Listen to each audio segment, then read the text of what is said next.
बरसाना में एक भक्त रहते थे ब्रजदास, ठाकुर जी के राधा रानी के अनन्य भक्त।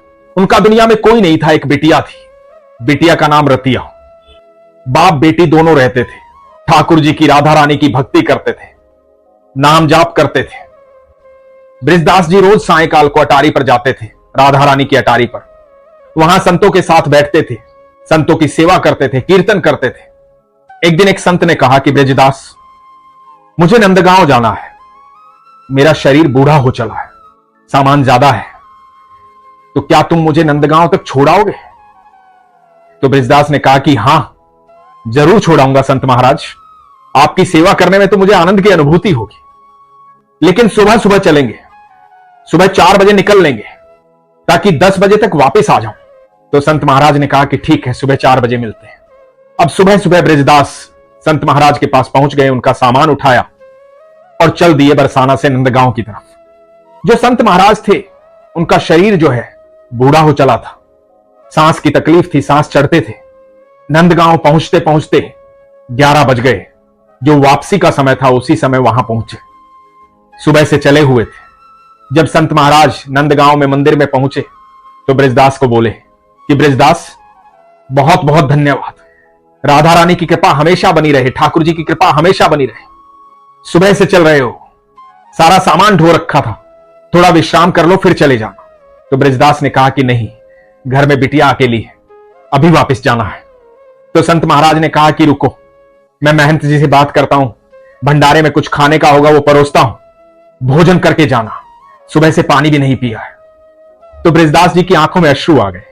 बोले संत महाराज, बहुत बहुत धन्यवाद, लेकिन मैं यहां पानी ग्रहण नहीं कर सकता, भोजन नहीं कर सकता, क्योंकि ये मेरी राधा बिटिया की ससुराल है, ये ठाकुर जी का घर है। मैं बरसाना से हूं, राधा मेरी बेटी है, और बिटिया की ससुराल में हम भोजन नहीं करते, पानी ग्रहण नहीं करते, तो क्षमा चाहूंगा, चलता हूं। ब्रजदास का ये भाव देख करके संत महाराज की आंखों में अश्रु आ गए, कुछ कह नहीं पाए।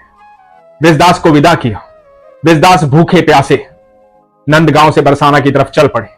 जून का महीना था, तपती दोपहरी थी। राधे राधे करते हुए बरसाना की तरफ बढ़ रहे थे। सूर्य अपने पूरे तेज पर था, प्रचंड गर्मी थी, धरती आग उगल रही थी, हवा बिल्कुल शांत, हवा चल नहीं रही थी। ब्रजदास बरसाना की तरफ बढ़ रहे थे। शरीर में कमजोरी महसूस हो रही थी। अभी नंदगांव की सीमा से बाहर भी नहीं निकले थे। एक पेड़ आया, उस पेड़ की छांव में बैठ गए। शरीर में मानो जैसे जान ही नहीं बची।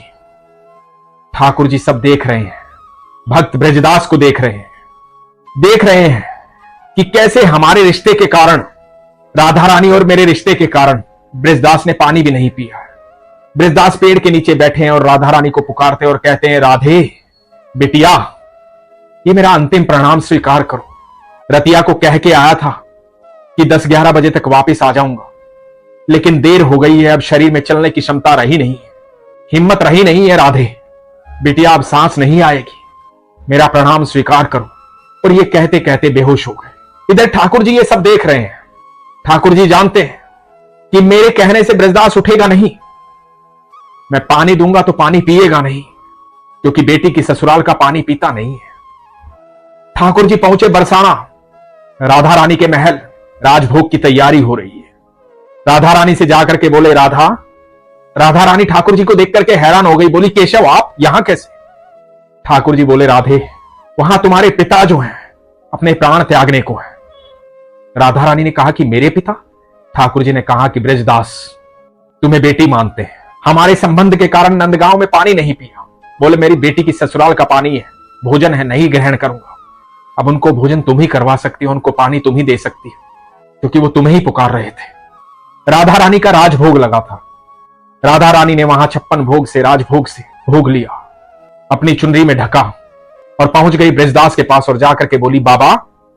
ब्रजदास की बेटी रतिया के रूप में गई थी राधा रानी। बोली, बाबा उठो। ब्रजदास ने आंखें खोली। बोली, अरे मेरी बिटिया रतिया, तू कहां से आ गई? रतिया बनी राधा रानी ने कहा कि बाबा, आपने कहा था ना जल्दी आ जाओगे, भोजन का समय हो रहा है, मैं भोजन लेकर के आ गई, मुझे लगा कि देरी हो गई होगी, रास्ते में हो गए, लो जल ग्रहण करो, भोजन लो। बाबा ने रतिया को गले से लगा लिया, राधा रानी को गले से लगा लिया और बोले, बेटिया आज तू नहीं आती तो मैं तो प्राण त्याग देता। बड़ी जोरों से प्यास लगी थी, बहुत भूख लगी थी, सुबह से चल रहा हूं, बहुत अच्छा किया बिटिया तू आ गई। आंखों में अश्रु थे। राधा रानी ने कहा कि बाबा परेशान मत हो, आप भोजन करो और जैसे ही सूरज ढल जाए घर आ जाना। मैं चलती हूं, घर में मेहमान आए हैं। मेहमान कौन? मेहमान ठाकुर जी, क्योंकि ठाकुर जी को वहां मंदिर के प्रांगण में छोड़ कर आई है राधा रानी। बाबा कहते हैं कि ठीक है बिटिया, मैं भोजन करता हूं, थोड़ा सा मौसम सही होगा मैं आ जाऊंगा। और राधा रानी भोजन देकर जल देकर के वहां से चली गई। थोड़ी दूर जाकर के अंतर ध्यान हो गई। जब शाम हुई ब्रजदास अपने घर वापस लौटे। जाकर के बोले बेटी रतिया, मेहमान चले गए? रतिया ने कहा बाबा कौन से मेहमान? ब्रजदास ने कहा कि बेटी तू आज जब भोजन देने आई थी तूने कहा था ना कि मेहमान आए हैं, मैं घर जाती हूं, आप बाद में आ जाना। रतिया ने कहा कि बाबा कौन सा भोजन, कैसा भोजन? मैं तो कहीं भोजन देने नहीं आई, मुझे लगा कि संत की सेवा करने में आपको देरी हो गई होगी, आपने वहीं पे भोजन ग्रहण कर लिया होगा, इसलिए मैं तो कहीं नहीं आई। तो ब्रजदास ने वो पात्र निकाले, चुनरी में लिपटे हुए पात्र, और कहा कि देख बेटी ये चुनरी और पात्र, इसमें भोजन देकर गई थी तू।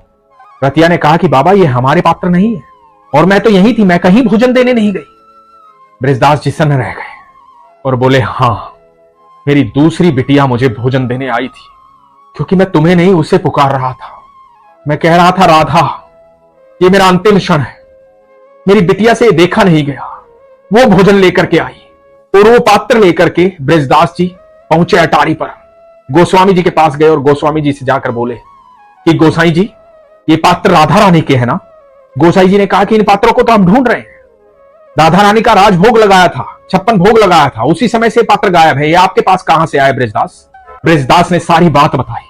खुशी से झूम रहे थे, आंखों से अश्रु बह रहे थे, शरीर कांप रहा था, राधा रानी को प्रणाम कर रहे थे और वहीं पर प्राण त्याग दिए। ईश्वर हमेशा अपना रिश्ता निभाते हैं। जब आप रिश्ता रखते हो तो उसको निभाओ। आप 1 कदम चलोगे, ईश्वर 10 कदम चलेंगे।